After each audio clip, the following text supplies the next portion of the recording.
कौशल्या जी कैली कौन बरतिया तो भैले सुंदर श्री रामचंद्र हो ये लालना।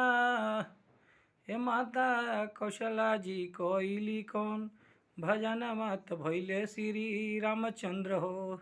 अरे घरे घरे बाजेला बधैया त देख हो भैले रामचंद्र हो।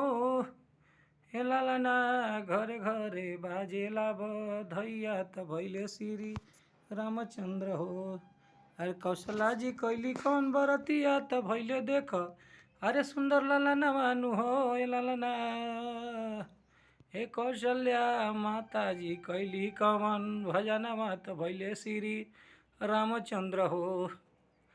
अरे दशरथ के भैले श्री रामचंद्र त तीनों घरवा सोहर हो ए लालना।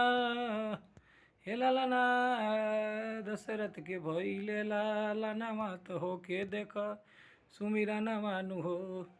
अरे दिल से तू कोइला भजना मात देख तू अरे मन मानु हो ए रामा। अरे तू कोइल तो दिल से भजना मात भैले श्री रामचंद्र हो। अरे कैली कौशल्या कौन बरतिया की भैने श्री रामचंद्र हो ए लालना। हे लालना कैली कौन बरतिया त भैले श्री रामचंद्र देखनु हो। अरे कौशल्या के भैले श्री रामचंद्र त कई के भैया लक्ष्मण हो ए लालना। हे लालना कई के भैले भैया लक्ष्मण हो। अरे कौशल्या के जन्मे श्री रामचंद्र कौशल्या के श्री रामचंद्र हो ए लालना। हे लालना कौशल्या के जन्मे श्री रामचंद्र तीनों घरवा सोहर हो। हरे कौशल्या के जन्मे श्री रामचंद्र तीनों घरवा मंगल हो ए लालना। हे लालना कैली कवन देख बरतिया त भैले श्री रामचंद्र हो ए लालना। कैली त कवन बरतिया त भैले श्री रामचंद्र हो। हर माता कौशल्या कैली कौन बरतिया त भैले श्री रामचंद्र हो ए लालना। हे लालना भैले श्री रामचंद्र त तीनों घरवा सोहर हो।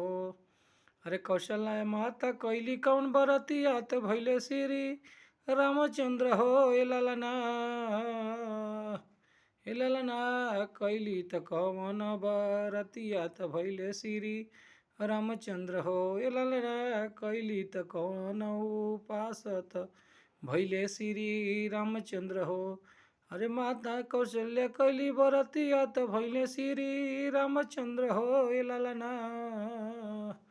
हे लालना देख बाजेला त बधैया कौशल्या के भैले श्री रामचंद्र हो ए लालना।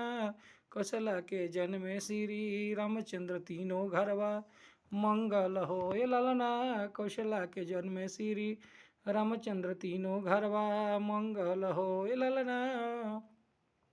हे लालना कौशल्या के जन्मे श्री रामचंद्र तीनों घरवा मंगल हो ए लालना। कौशल्या के जन्मे श्री रामचंद्र तीनों घरवा मंगल हो।